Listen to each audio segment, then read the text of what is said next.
시청자, 삼성이 가방 하나 싸서 떠난다는데 왜 시진핑이 잠을 못 잡니까? 기업이 시장 하나에서 빠지는 게 큰 뉴스일 수는 없다고 다들 생각하시잖아요.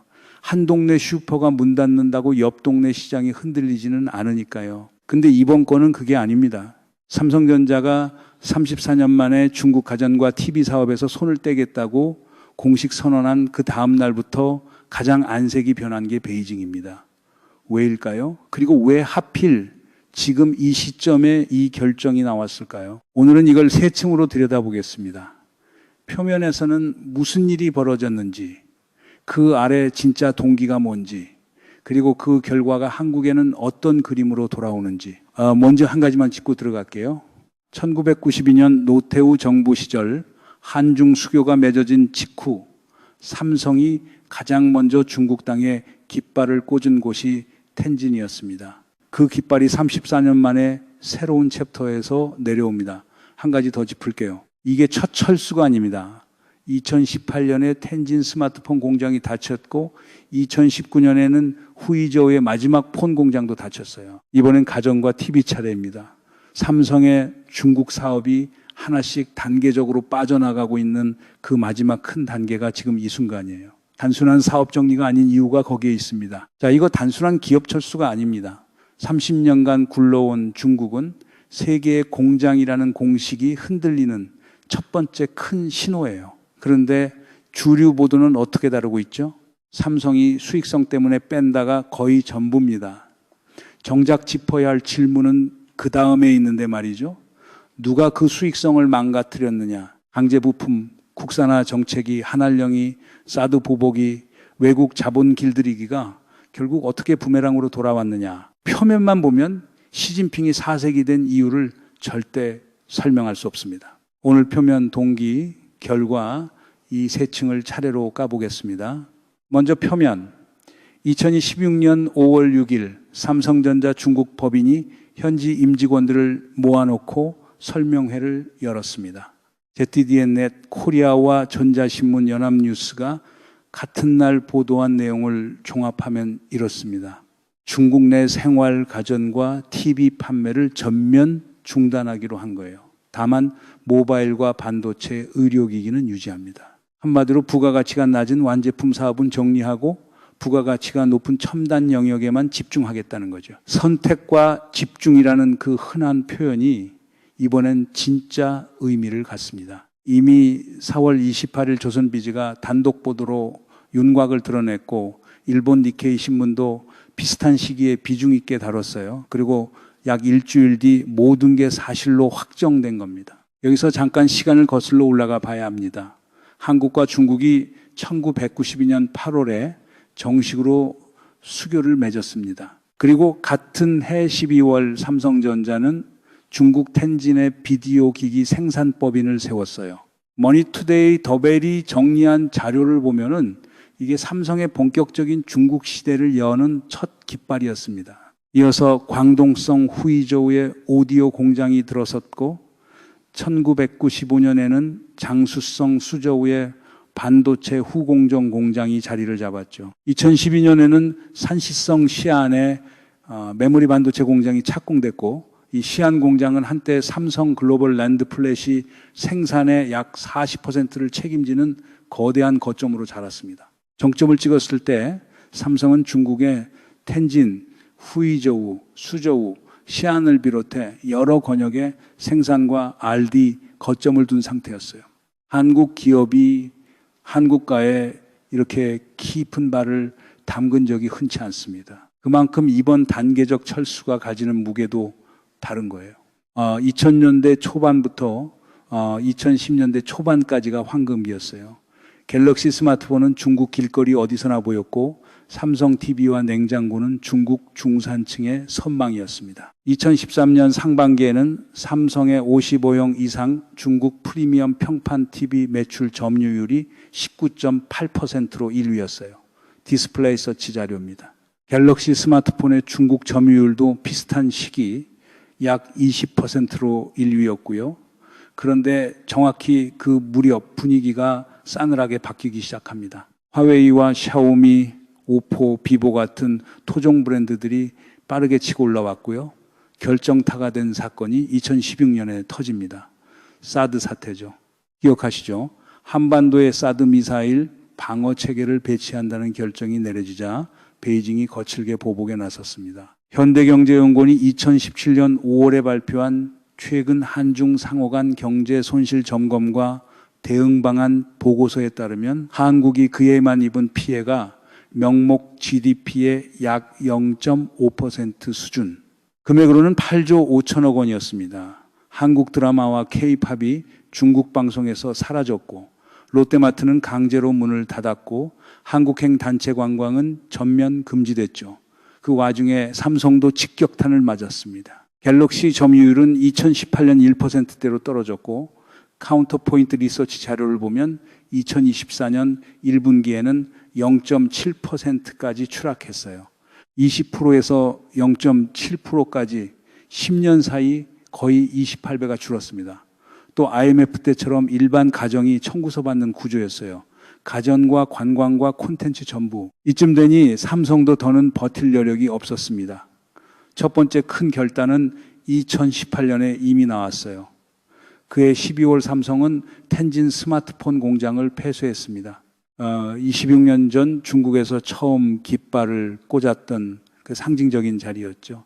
1년 뒤인 2019년 10월에는 광동성 후이저우의 마지막 스마트폰 공장도 가동을 멈춥니다. 사우스 차이나 모닝 포스트가 보도한 내용을 연합뉴스가 인용했는데 후이저우 공장이 문을 닫은 직후 인근 식당과 상점의 약 60%가 줄줄이 문을 닫았다고 합니다. 한 기업의 철수가 한 지역 공동체를 통째로 무너뜨릴 수 있다는 걸 보여주는 장면이었습니다. 그리고 6년이 지난 지금 이번에는 가전과 TV 차례가 된 거예요. 자, 여기까지 들으시면 결론이 이렇게 보일 겁니다. 중국 토종 브랜드가 강해졌고 삼성이 가격 경쟁에서 밀려서 빠진 거죠. 그러니까 이건 평범한 시장 경쟁의 결과라는 결론이 자연스럽게 나옵니다. 실제로 중국 펑파이 신문도 거의 그렇게 분석했고요. 어떻게 보면 깔끔한 답입니다. 사연도 있고 인과도 있고 책임도 흩어져요. 여기서 끝내고 싶은 그림인 거죠. 근데 한 가지 짚고 넘어가야 합니다. 시장 경쟁의 결과라면 왜 시진핑이 사색이 됐을까요?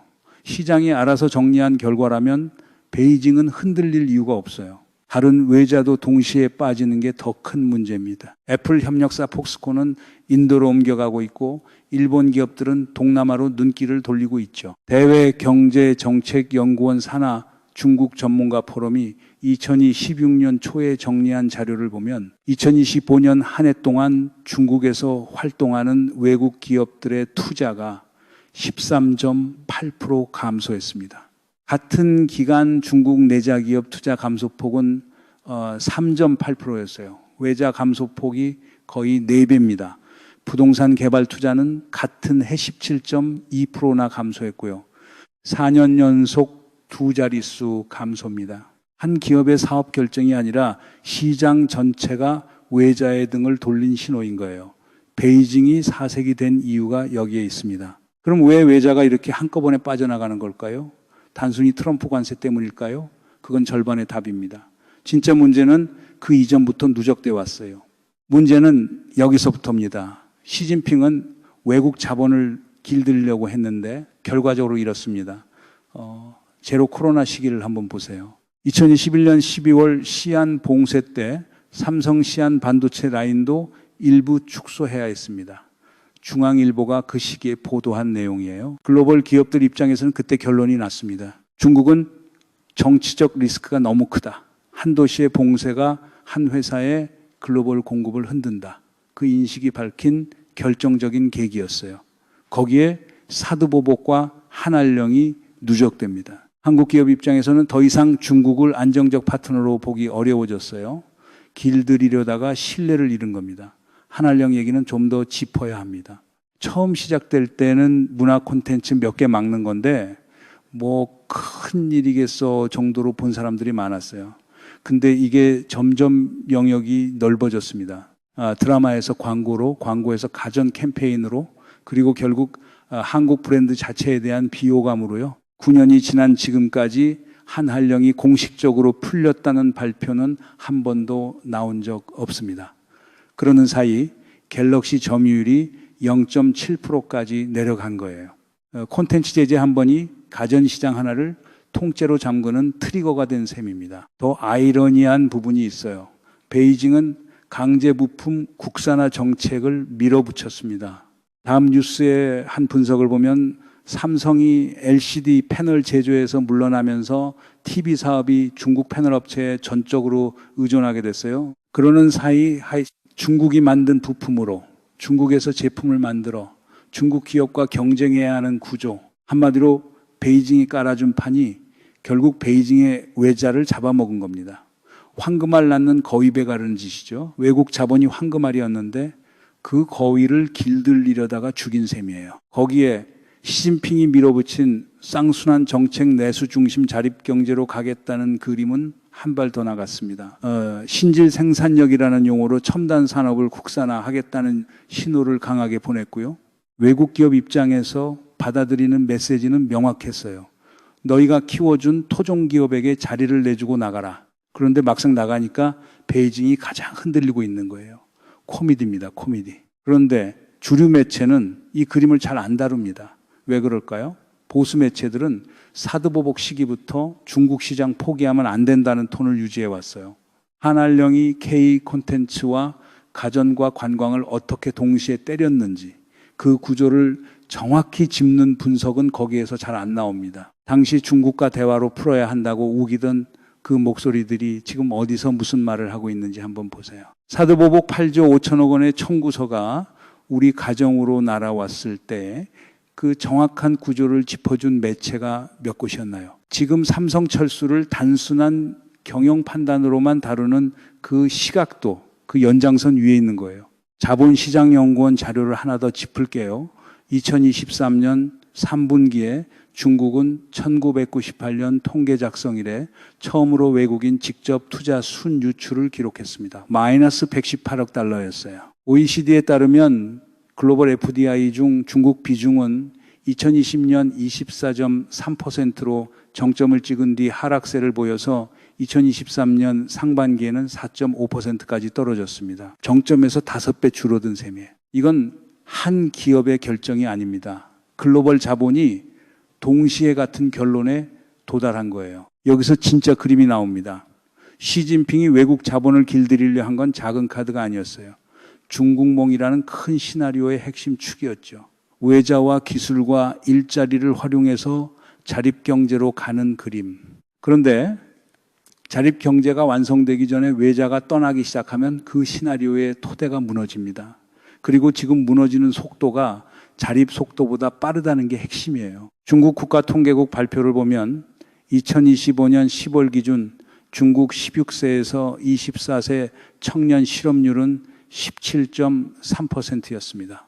전체 실업률 5.1%의 3배가 훨씬 넘는 수치예요. 젊은이 6명 중 1명이 일자리가 없다는 얘기입니다.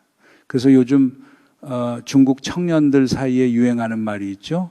탕핑, 그냥 누워버리겠다. 노력해도 집 한 채 살 수 없고 취직도 안 되니 누워서 버티겠다는 절망의 정서예요.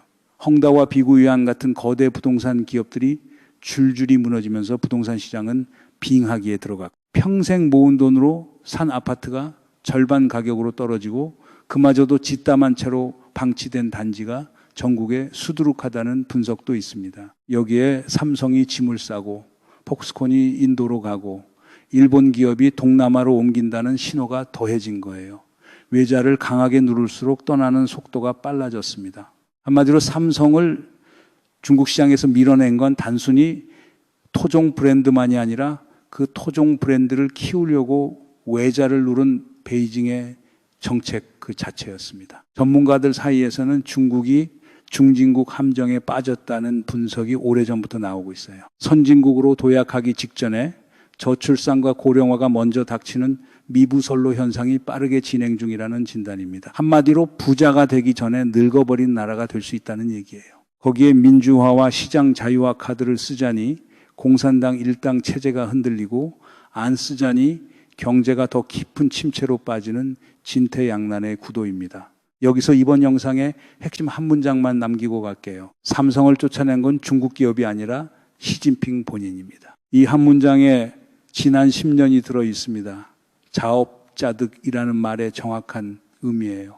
삼성과 협력업체가 만들어낸 일자리만 따져도 어마어마한 규모인데 그게 베이징이 본인 손으로 밀어낸 결과가 된 거죠. 그리고 그 신호를 가장 먼저 가장 정확히 읽은 게 삼성이었던 겁니다. 여러분이 막연히 뭔가 이상하다고 느꼈던 그 감각, 그게 정확했던 거예요. 자, 그럼 삼성은 짐을 싸서 어디로 가느냐?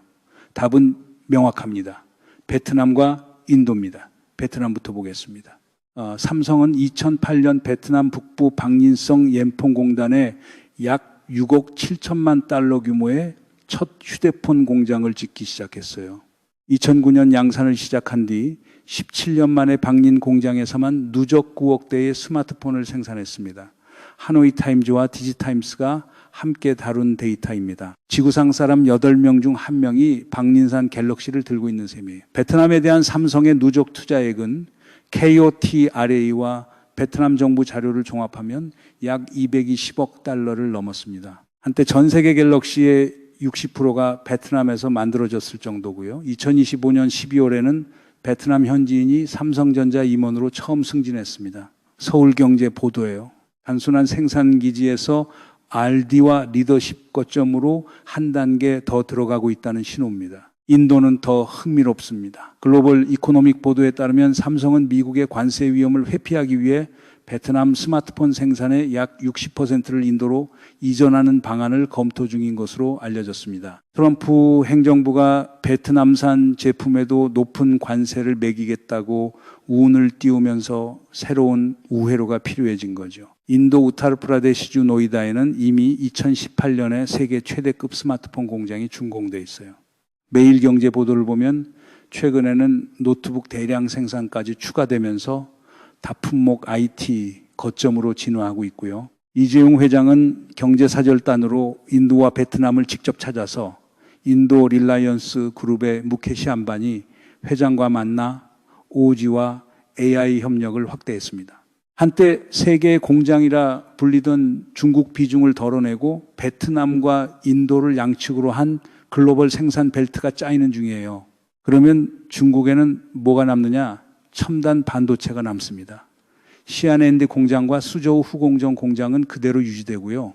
오히려 한 단계 더 끌어올리고 있어요. 전자신문과 뉴시안이 2026년 3월에서 4월에 걸쳐 보도한 내용을 보면 삼성은 시안 공장에서 128단 6세대 난드 생산을 종료하고 236단 8세대 V8 난드 양산에 들어갔습니다. 그리고 가장 최신인 286단 9세대 V9 전환도 연내 완료할 예정이에요. 부가가치가 낮은 가전은 정리하되 부가가치가 높은 반도체는 더 깊게 가는 영리한 카드입니다. 중국을 완전히 버리는 게 아니라 중국에서 유리한 카드만 남기는 재편이죠. 100만 대군이 동남풍 한 번에 무너진 게 적벽대전이었잖아요. 30년간 경고했던 중국은 공장이라는 공식이 베트남과 인도라는 동남풍 한 번에 흔들리고 있는 겁니다. 여기서 한 가지 더 짚을 게 있어요. 삼성은 인도와 베트남만 키우는 게 아닙니다. 미국 텍사스주 테일러에는 약 170억 달러 규모의 파운드리 공장이 2026년 가동을 목표로 짓고 있고요. 평택과 화성 같은 국내 첨단 거점에는 286단과 그 이상 낸드를 위한 투자가 계속됩니다. 한마디로 중국에 묶어뒀던 자산을 미국, 한국, 베트남, 인도로 다시 나누는 거대한 재편이 동시에 진행되고 있는 거예요. 30년간 한 바구니에 담아왔던 글로벌 생산을 네 바구니로 옮기는 작업입니다. 처음에 던진 질문 기억나시죠? 삼성이 가방 싸서 떠나는데 왜 시진핑이 잠을 못 자는가? 이제 보이실 겁니다. 짐 싸는 건 한 기업이지만 흔들리는 건 30년 공식입니다. 1992년 텐진에서 첫 깃발을 꽂았던 삼성이 2026년 시안에서는 첨단 낸드로 업그레이드합니다. 그 사이 34년 동안 베이징은 외자를 키웠다가 길들이려다가 결국 떠나보냈어요. 지금 베이징은 우물 안개굴이 시야로 자기 우물을 좁히고 있는 셈이에요. 우물 밖에서는 베트남 옌퐁이 인도 노이다가 미국 텍사스 테일러가 새 공장을 돌리고 있는데 말이죠. 한국은 사도보복대 8조 5천억 원의 청구서를 받았습니다. 그 청구서를 받고도 우리는 가전시장에서, K드라마 시장에서, 관광시장에서 살아남았어요. 그리고 지금 그때 우리를 누르려 했던 그 손이 자기 일자리부터 무너지고 있는 걸 우리가 보고 있습니다. 이게 단순히 통쾌한 그림의 문제가 아니에요. 그 시기를 견뎌낸 한국 산업의 체력이 지금 베트남과 인도라는 새 카드로 옮겨가는 발판이 됐다는 게 진짜 의미입니다. 삼성이 중국에서 빠지면서 오히려 더 강해질 수 있는 이유는 그 사이에 다른 베이스를 미리 깔아놨기 때문이고요. 그리고 그 다른 베이스를 깔게 만든 결정적 계기 중 하나가 바로 사드보복이었던 거죠. 베이징은 자기 손으로 한국 기업의 탈중국을 가속시킨 겁니다. 베이징이 외자를 잃은 다음 한국이 마주할 다음 질문은 이겁니다. 중국은 공장이 끝난 자리에서 한국은 베트남과 인도와 무엇을 만들 것인가? 70년대에는 미국이 세계의 중심이었고 80년대는 일본이 잘 나갔고 90년대 이후에는 중국이 부상했습니다. 우리 어르신들이 살아오신 인생 안에서 이미 여러 번 본 풍경이에요. 그리고 그 다음 챕터가 지금 베트남 방린과 인도 노이다에서 시작되고 있어요. 가만히 있는 사람에게는 위기로, 미리 준비하는 사람에게는 기회로 다가옵니다. 삼성은 먼저 움직였어요. 그리고 우리에게도 시간은 많지 않습니다. 베트남은 지금 미국, 한국, 중국, 일본 자본이 동시에 들어가서 경쟁하는 무대가 됐고요. 인도는 14억 인구의 내수 시장과 영어 가능 인력, 미국과의 끈끈한 정치적 동맹이라는 삼박자를 갖고 다음 30년의 중심으로 빠르게 가고 있습니다. 한국이 이 두 시장에서 어떤 포지션을 잡느냐가 사실은 다음 한 세대의 경제 그림을 결정해요. 중국몽은 컸는데 자본이 먼저 잠에서 깬 겁니다. 이 흐름이 어디로 가는지 같이 추적하고 싶으시면 구독 부탁드립니다. 분석이 도움되셨으면 좋아요 한번 눌러주십시오. 다음 국면 인도가 어떻게 다음 30년의 무대가 될지 그 이야기로 또 찾아뵙겠습니다. 여러분들 이 사안을 어떻게 생각하십니까? 여러분들의 견해를 댓글로 많이 남겨주시기 바랍니다. 감사합니다.